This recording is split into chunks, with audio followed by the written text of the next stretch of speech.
인물중심 기업 분석 CEO 톡톡. 안녕하십니까, 박보현입니다. 오늘은 인천공항을 이끌고 있는 구본한 인천국제공항공사 사장에 대해서 이야기를 나눠보도록 하겠습니다.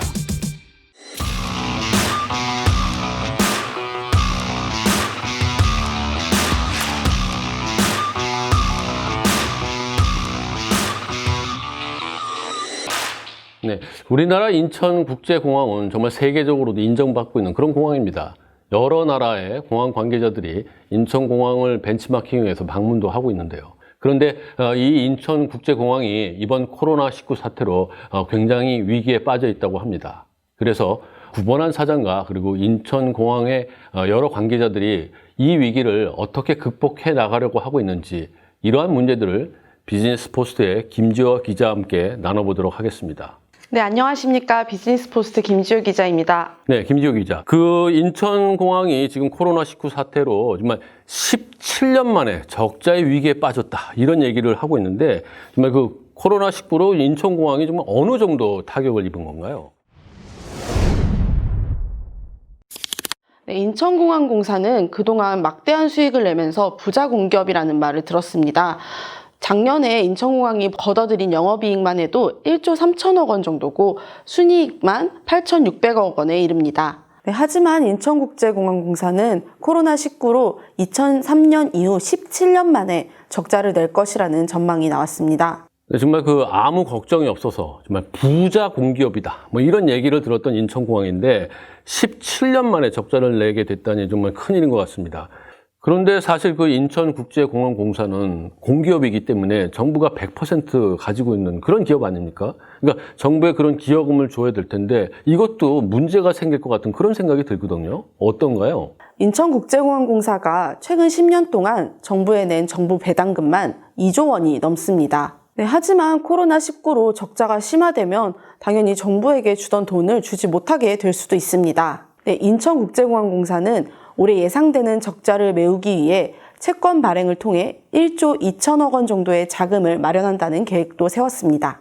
네, 그렇군요. 근데 뭐 인천공항만의 문제는 물론 아닙니다. 전 세계가 이제 코로나19 사태로 굉장히 어려움을 겪고 있는데, 그렇다고 해서 마냥 책임 전가만 할 수는 없거든요. 그렇기 때문에 CEO로서 구본한 사장은 굉장히 답답하지 않을까, 그런 생각이 듭니다. 그리고 또 현실적으로는 우리나라 공기업들은 매년 정부로부터 경영평가를 받습니다. 세계적인 어려운 상황을 감안을 하겠지만 그렇다고 해서 아주 높은 평가 점수를 줄 수는 없을 것 같거든요. 어떻게 보시나요?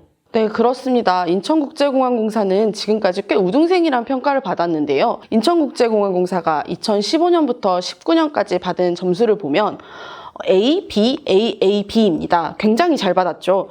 이게 따라서 공공기관 사장들이나 상임이사들, 직원들은 성과급이 결정됩니다. 그렇기 때문에 지난해 직원들은 성과급으로 평균 880만 원을 받았습니다. 근데 코로나19 사태로 공항공사도 이제 어려움을 겪고 있으니까 그 모든 책임을 지고 있는 CEO로서도 역시 어깨가 무겁다, 이렇게 생각을 할 수 있을 것 같아요. 그러면 이런 상황에서 구본한 사장이 어떤 좀 대책을 갖고 있을지 뭐 이런 걸 봐야 될 텐데, 그 전에 이제 구본한 사장이 어떤 CEO인가, 이거부터 알아야 될 것 같아요. 구본한 사장은 어떤 스타일인가요?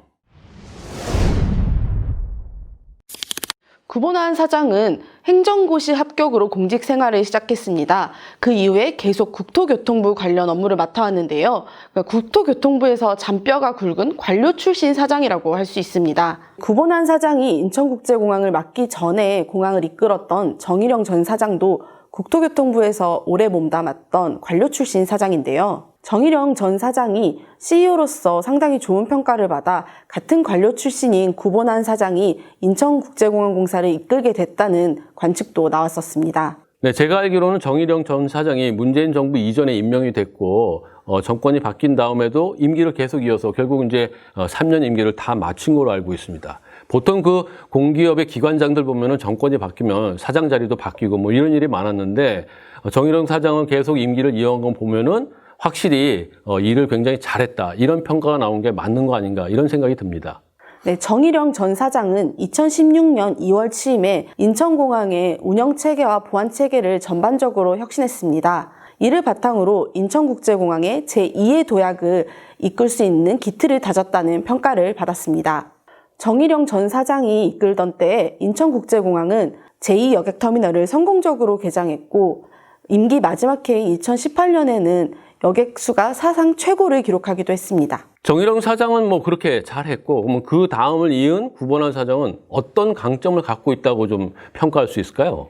네, 구본환 사장은 협상 전문가로 알려져 있습니다. 네, 국토교통부 항공정책실장을 맡았을 때 항공노선 다변화에 힘썼던 인물로 2017년 사드 보복의 여파로 한국과 중국의 노선이 급격하게 줄자 여러 협상을 통해 성과를 낸 것도 좋은 평가를 받은 것으로 보입니다. 네, 그렇군요. 지금 그 인천공항공사가 처해 있는 상황을 보면은 코로나19 사태로 굉장히 어려움이 있는데 그것 말고도 또 여기에 이제 면세점 또 입주 기업들 이런 것들도 지금 해결을 해야 되거든요. 근데 이제 공항공사 혼자서 단독으로 결정할 수 없고 정부와 많은 협의를 해야 됩니다. 그러니까 구본환 사장이 그러한 협상과 설득 이런 것들을 해왔던 전문가로서 이들을 모두 잘 조율할 수 있는 이런 능력을 발휘할 수 있지 않을까 뭐 이런 생각이 드네요. 어떤가요, 이런 점은? 네, 이번 코로나19 때문에 이제 인천공항 입점해 있는 면세점들의 불만이 정말 컸는데요. 인천국제공항은 정부와 여러 차례 협상을 거쳤고 이 면세점들의 임대료를 대폭 깎아주기로 하는 결과물을 내놨습니다. 그 구본환 사장이 해야 될 것이 너무 많군요. 정말 갈 길은 먼데 여러 가지 일들이 있고. 근데 이거보다 지금 더 크게 터졌었던 게 보안 검색 요원들 이들 비정규직 직원들을 이제 정규직으로 전환하는 이 문제가 굉장히 사회적으로 굉장히 시끄러워졌거든요. 자, 이 부분은 좀 어떻게 된 건가요, 도대체? 네, 구본환 사장이 인천국제공항의 보안검색 노동자들을 청원경찰 형태로 직접 고용한다고 밝히면서 논란이 시작됐는데요. 취업준비생들은 내가 갈 수 있는 자리를 그 사람들이 뺏는다라는 불만이 일었고 기존 정규직 노조들은 자기들보다 더 많은 숫자의 비정규직들이 정규직으로 전환이 되면 우리 복지가 좀 줄어들 수 있지 않나 이런 우려가 있었고 자회사를 통해 정규직으로 전환이 결정된 다른 비정규직 노동자들은 이건 형평성에 어긋난다라는 주장을 하며 논란이 일었습니다. 사실 그 인천국제공항공사는 문재인 정부 들어서 비정규직 전환의 제1호 사업장이다. 그리고 이제 비정규직이 없는 공공기관의 이제 모범기관이다. 뭐 이런 식으로 얘기됐었거든요. 그렇기 때문에 더 시선이 집중되고 관심이 많지 않았나 이런 생각이 드는데요. 네, 그렇습니다. 그래서 사회적으로 정말 많은 논란이 일었고요. 국회에서는 로또 취업을 방지해야 된다는 그런 법안이 발의돼야 된다는 말까지 나왔습니다. 네, 사회적인 논란이 커지며 이러한 문제들을 해결해야 하는 총책임자인 인천국제공항의 CEO 구본환 사장의 어깨가 매우 무거울 것으로 보입니다. 그렇군요. 사실 그 인천국제공항공사 그러면은 부자 공기업이다 이런 소리 들으면서 탄탄대로를 걷던 그런 기업이었습니다. 그러나 코로나19 사태 이후에 여러 가지 위기에 몰렸고 이런 것들이 얼마나 심각한지 이런 것들을 살펴봤습니다. 오늘 CEO 톡톡 이야기는 이 정도로 마무리하고요. 다음 시간에는 구본환 사장이 인천공항을 어떤 방향으로 이끌어 나가고 어떤 일들을 구체적으로 추진하고 있는지 이런 것들을 집중적으로 알아보는 시간을 갖도록 하겠습니다. 여러분 끝까지 시청해 주셔서 대단히 감사합니다.